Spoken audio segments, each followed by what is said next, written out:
Greetings and salutations, friends, and welcome back to some more Warhammer 40k lore. Well, today we are going to be talking about the White Scars and their chapter master, Jubal Khan. As it was recently pointed out to me during a live stream that there's more Iron Hands lore on my channel than there's White Scars lore. A horrifying realization, the fault of which I lay entirely at the feet of Games Workshop, as they have treated the White Scars with nearly the same level of utter and absolute disdain and neglect that they would usually reserve for the Beastmen. Actually, that's not even true either, as even the Beastmen, the unwanted stepchild of Warhammer Fantasy, have received more attention than the White Scars recently in the form of Zangors. So yeah, one could happily make an argument that it's hard times indeed for fans of the White Scars, as further illustrated by the fact that I do need to make clear that when I'm talking about Jubal Khan in this video, I'm talking about the one in the 41st millennium, not the character with the exact same name in the Horus Heresy. We are talking about Chapter Master Jubal Khan today, and not Captain Jubal Khan. So with that clarification made, Jubal Khan is the current Great Khan, Chapter Master of the Adeptus Astartes chapter, the White Scars. An original first founding legion, of course, whose battle honors stretch all the way back to the earliest days of the Great Crusade.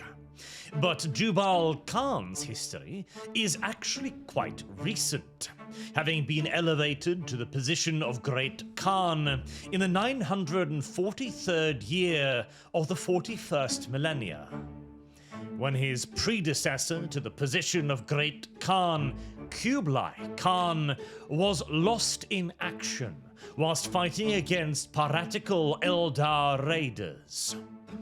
His body was never recovered, and he is simply assumed to have been either killed, obliterated, or potentially abducted by the dark kin of the Eldar. I personally, however, favor a funnier interpretation of events, including a vast breeding harem of Eldar wives, as Jubal Khan is of course named after the real-life historical figure Kublai Khan, famous for having a huge harem of women from every part of the earth. A harem of women he would use to test the loyalty of his officers by, well, having dozens of incredibly hot, by the standards of the era, women touch and grope them. And if they ever did so much as lift a finger against them in return, Kublai would have their heads chopped off. An entirely reasonable form of chastisement for such a blatant disregard of one's true and honorable ruler. But that is neither here nor there. Kublai Khan, having been abducted by a harem of hot, nubile young elves, left the White Scars bereft of leadership. This state of affairs could obviously not be allowed to continue, and so the leading Stormseers, the librarians with extra steps of the White Scars, returned to their home planet of Chagoris, where they would come together in sacred sites across the Kum Katra mountain range, and select a worthy successor to the title of Great Khan. This is a position that is open to the leaders of the various White Scars brotherhoods, the companies of the chapter. Anyone who feels they are worthy may step forward for the trial, but very few that do ever survive this highly secretive test concocted by the Stormseers. And even those that do swear holy oaths to never speak of the trials they had to undergo to reach the position of Great Khan. No matter the nature of the test, however, during this round of the selection process, Jubal Khan came out ahead of everyone else. As one of the sole survivors, he rejoined the Storm Seers in the mountains and was thus declared Great Khan of the White Scars. Now, unfortunately, Jubal Khan's history preceding this deserved promotion is spotty at best. The White Scars is not a particularly glory-seeking chapter, preferring to carry out their duty in honor to the Emperor without too many witnesses, nor do they care about the platitudes heaped upon other chapters. They tend to operate far outside of the watchful gaze of the Imperium of Man, and even when they find themselves in more civilized regions of space, they rarely stay put for long. Thus, the only record we have of Jubal Khan's achievements before his elevation is one particularly impactful campaign that he fought on the world of Jopal. At the time, Jubal held the title of Master of the War Council, as commander of the First Brotherhood, the first company, that is, of the White Scars, as he had not yet become the Great Khan. As with most other chapters, the first company, or brotherhood in this case, is the most elite in the chapter, containing its foremost veterans in the art of swift maneuvering warfare, which is of course the specialty of the White Scars. And it was a heavy focus on hit-and-run tactics, on speed and ferocity of action that won the Jopal uprising for Jubal Khan. The enemy during the Jopal uprising were the populace of Jopal itself, having thrown off what they viewed as the yoke of imperial rule to claim for themselves the illusionary, misguided, and dangerous idea of sovereignty. Now, obviously, rejecting the God Emperor's gracious gift of safety and protection within the Imperium of Man is crime enough. But it is yet further compounded by the fact that separatist planets within the Imperium become grotesque cancers, pulsating their vile and ignorant ideals throughout other planets of the Imperium, making otherwise loyal and honest Imperial citizens doubt their role and position within the greater scheme of humanity. And it allows the enemies of all humankind a soft spot to strike against, a vulnerability, a chink in the armor. This cannot be allowed, and so forces of the Imperial Guard were immediately dispatched to bring the populace of Jopal back to their senses, via bayonet and las blast if necessary. Jubal Khan was passing through the area at the time, and decided, as the White Scars tend to do, traveling from point A to B and pitching in wherever they can, to help out. He realized that the defenders, the Jopali rebels, of course, had a massive advantage. They knew the lay of the land, they knew the terrain, they knew where all of the strategic objectives lay, and they also knew that the Imperium would inevitably come for them eventually. They would have been preparing for this invasion for years at the very least, and quite probably decades, considering how slowly the grinding gears of the Imperium turns. Thus, when the guardsmen finally arrived to pacify the populace of Jopal, they would be faced with countless well-located and extensively planned and prepared defensive positions. Now, the hammer of the Imperial Guard can, of course, bludgeon its way through any obstacle, given enough time and bodies. But in a case like this, as has been demonstrated in the subjugation of countless other uprisings, it usually takes a lot of time and a lot of bodies. Luxuries the Imperium always finds itself painfully short of. Jubal Khan, however, saw an excellent opportunity to turn the enemy's strength against them. Yes, they had designed countless defensive zones, but they had prepared themselves to resist the Imperial Guard. They had crafted vast defensive perimeters, situated around major population centers or important areas of industry. Coming from space, of course, the invader could pick whatever they wanted to invade, and so the defenders had chosen to respond by protecting the most important areas. And since the Imperial Guard is a vast and cumbersome machine, it does not possess the strategic maneuverability required to simply land within these perimeters and continue to avoid the attacks that would then be coming in from all sides from defenders in prepared positions, able to launch attacks upon the deep-striking enemy and then swiftly retreat to the safety of their perimeter. This would inevitably force the Guard to attack these prepared positions from the outside. The White Scars, of course, had no such limitations.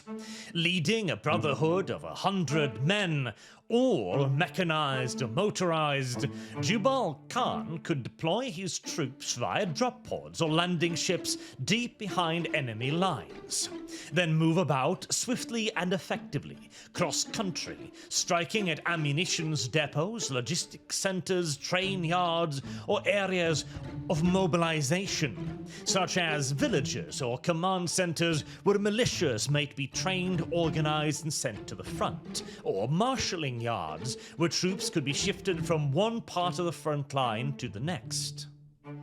And even if by some absolute miracle the defenders should manage to corner the White Scars, well, cornering 100 Space Marines is a far more dangerous prospect for the hunter than the hunted.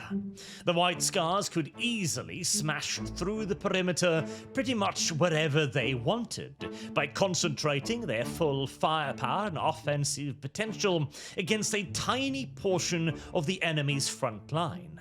And fighting against unaugmented humans, it would be no trick at all to simply smash through. And that is precisely what Jubal Khan and the First Brotherhood did. Launching deep strikes behind the enemy, they would run amok, dispatching small squads of a dozen or so brothers to hit tens of targets simultaneously, burning ammunitions depots, blowing open mass transportation railways, destroying centers of industry, agriculture, or command, always staying one step ahead of the enemy. As sporadic rear-line security, of course, stood absolutely no chance against the White Scars, the Jubal rebels did the only thing they could. They began to strip away frontline formations, sending them into the perimeter to attempt to hunt down the White Scars, or add additional protection to areas that they viewed as particularly exposed. This would have taken thousands upon thousands, tens of thousands of men off the front line, in ever greater numbers, as the defenders were still unable to do anything to stop the rampage of the White Scars. Until the front line was so thoroughly thinned that the Imperial Guard managed to smash through, at which point the rebellion was as good as over. With their only true strategic advantage, their prepared positions neutralized, and with Imperial Guard forces flooding into their rearward lines, even as the White Scars were destroying their logistic capabilities quicker than they could possibly build and reinforce them, the rebellion quickly broke apart, with the cleverer Jubalians surrendering to the Imperium, and the rest being slowly hunted down over the course of the next few years. This was a significant achievement, and one of Jubal Khan's finest. He had won a war that would have taken decades, relying near exclusively on speed and maneuverability, and small unit action against a vastly numerically superior foe to break them apart piece by piece, guaranteeing victory for the Imperium by striking with maximum force at the enemy's weakest points. Not hanging around long beyond the celebration, however, Jubal Khan and the First Brotherhood then melted back into the backdrop of the galaxy, continuing to lend their aid to Imperial forces across the Imperium's many frontiers. Until, after having become Great Khan, we see him for the first time again some 4 decades after his elevation during the Third War for Armageddon, where the White Scars operated primarily in the Deadlands and in the vast areas outside of the major hives, usually launching lightning attacks upon the orcs that were advancing against these hives to lay siege to them from their massive rook bases. The White Scars delayed and harried these advances in the hopes of giving the Imperium enough time to prepare an adequate defense, and on occasion also launching full-scale offensives of their own, such as an attack upon the massive submersible yards deep within the Deadlands. See, the Deadlands was an area that was extremely inhospitable and was usually ignored during, well, the previous 2 wars for Armageddon. Yes, even the demons and the Chaos cultists avoided this place, but we don't speak of that. For this, the third go-around, however, Ghazghul Mag Uruk Thraka had assigned one of his chief lieutenants, Gorsnik Magash, to seize and hold the Deadlands, primarily for his access to the coast, where vast submersible yards would be built. These submersibles would be used for an attack upon Hellsreach Hive later on. They would be constructed on planet and then filled with the majority of the orc boys descending on the Deadlands. So the objective was not to hold the Deadlands themselves, but rather to use them as a staging point for the attack on Hive Hellsreach. The White Scars were not aware of this at the time, but they understood that whatever the orcs were doing was, well, obviously bad. They engaged in several week-long skirmishes with enemy speed freak groups, one of the chief ones being the White Lightning Speed Freaks. The White Scars dragging them out from their prepared positions again and again, having them chase one another across the Deadlands for weeks and weeks at a time, before eventually doubling back, leaving the speed freaks in their dust and striking at the now poorly defended submersible yards. This was the true prize, as the White Scars managed to cripple and destroy several of the Titanic underwater ships, and inflicted permanent, near irreparable damage on the dry docks themselves, before zooming off into the wasteland yet again, being trailed by the defeated speed freaks. But this was pretty much just business as normal for the White Scars, hardly even a challenge. The White Scars would be far more sorely tested during Games Workshop's massive marketing scheme and our desperate attempt to try and move the storyline forward. You know, the one where Cadia just explodes over the course of 3 pages and then the entirety of the Imperium is torn in 2?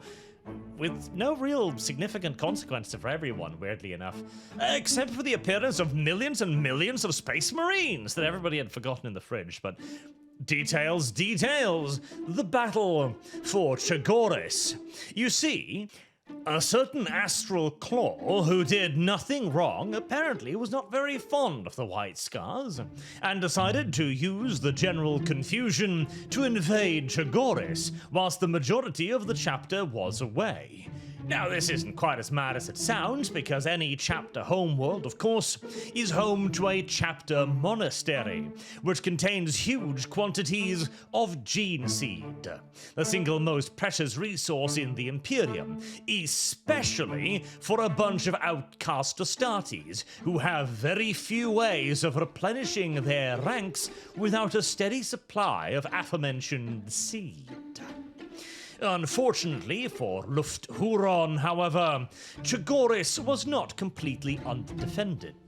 Under the command of Jaghatai Khan, the White Scars rallied, launching attacks upon the Red Corsairs, which were invading the planet at large, attempting to take care of any local defense forces and the countless savage tribes that dwelled upon Chagoris' surface. This gave the defenders enough time to send out astro-telepathic communications, which somehow got through the storms and the warp at the time, to reach Jubal Khan and other far-flung members of the White Scars chapter, who then also, somehow, managed to get back to Chagoris through the massive warp storms that made travel virtually impossible, just in time to fall upon the Red Corsairs. Launching yet further escalades upon the invaders, they began drawing them off, carrying out in essence the same tactics that they had done against the Jopal rebels, attacking supply lines, organizational centers, or raiding depots that the Red Corsairs were using to carry their hard-earned booty back up into orbit. The Red Corsairs, as the Jopal rebels, did the only sensible thing by sending further forces to hunt down the White Scars, who began retreating slowly but surely towards their chapter monastery, their greatest fortress on Chagoris. Being unable to leave the White Scars alone for fear of further harassment, the Red Corsairs found themselves having to lay siege to the White Scars in their own home, hoping to rely upon their numerical superiority, as warp storms were of course raging across the Imperium at the time, allowing them to summon hundreds of thousands of demonic allies.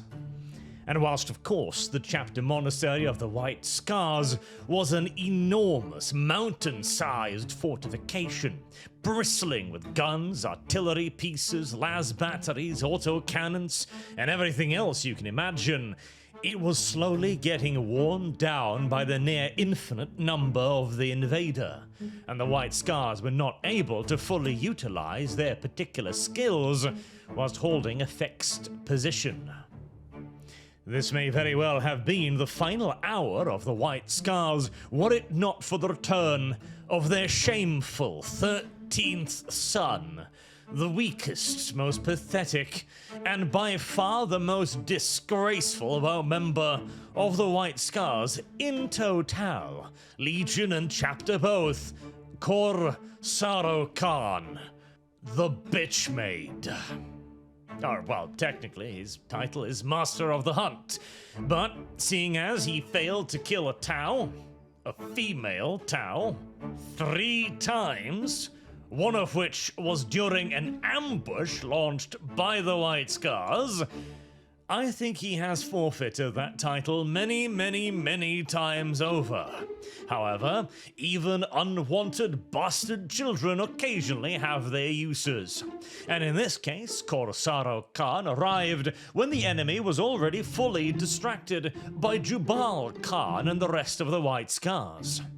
Gathering together the rest of the unwanted sons from the local countryside, kor'sarro Khan launched an attack upon the poorly defended rearward lines of the Red Corsairs and their demonic allies, though even then he would probably have failed in his task due to his complete and utter pathological lack of any sort of manly spirit.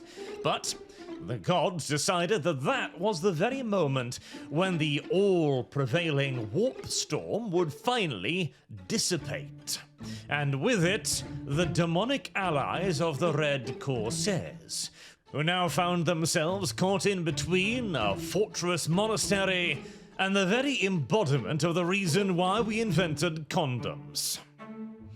Finding prudence to be the better half of valor on this occasion, Luft-Huron's men retreated, although they maintained control over several powerful positions within the White Scar's solar system, almost as a taunt, or perhaps as some sort of a hope that they might be able to return and finish the job. This was not a threat that the White Scars could allow to exist so close to their home world, and they immediately set out on a campaign to assault and reduce these positions, including an assault upon Sethanar, a massed space station that formed one of the key logistical hubs for the Red Corsairs in the solar system.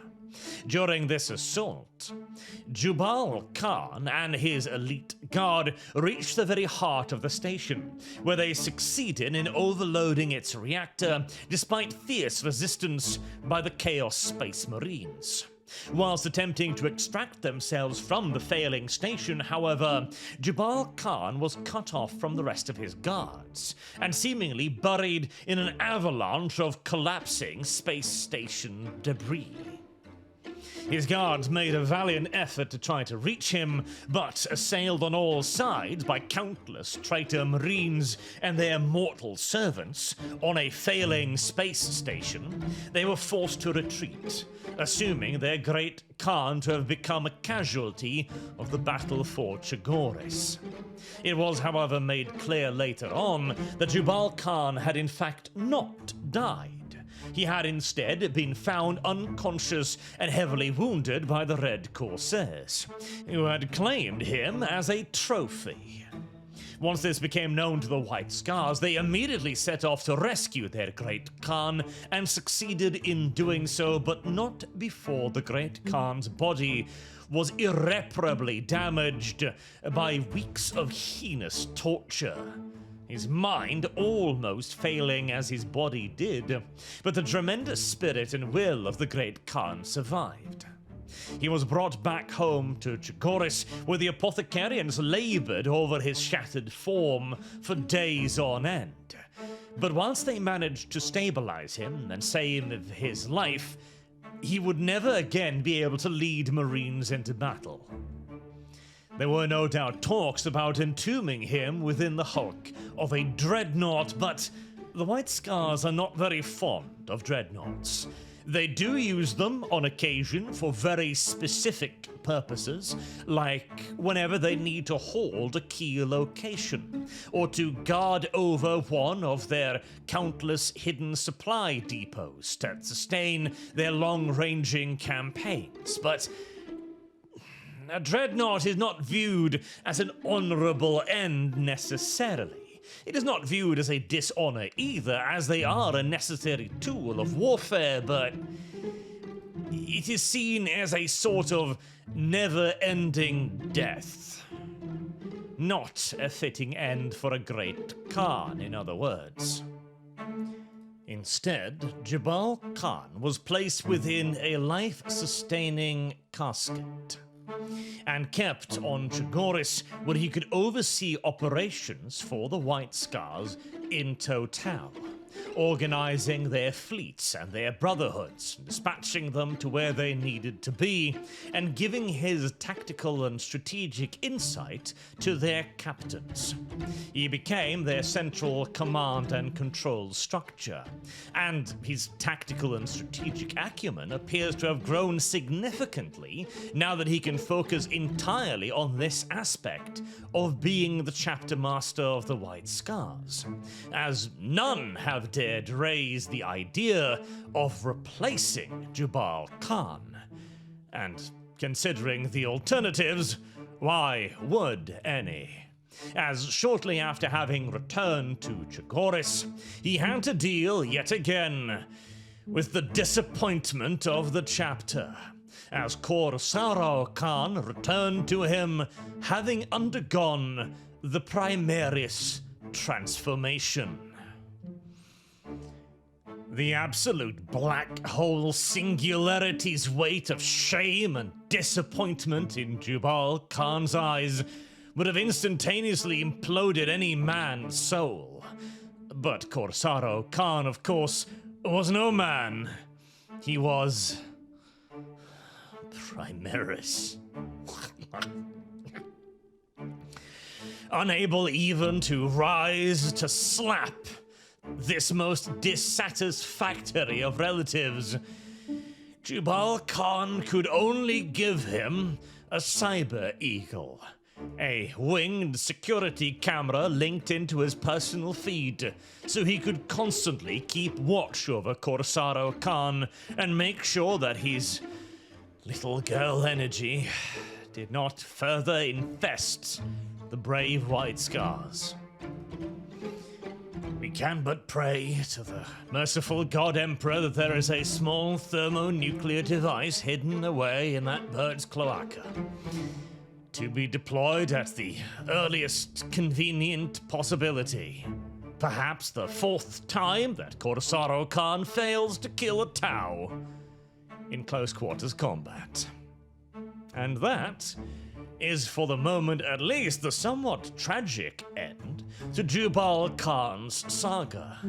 Although he may still continue to lead the White Scars to many a fresh victory.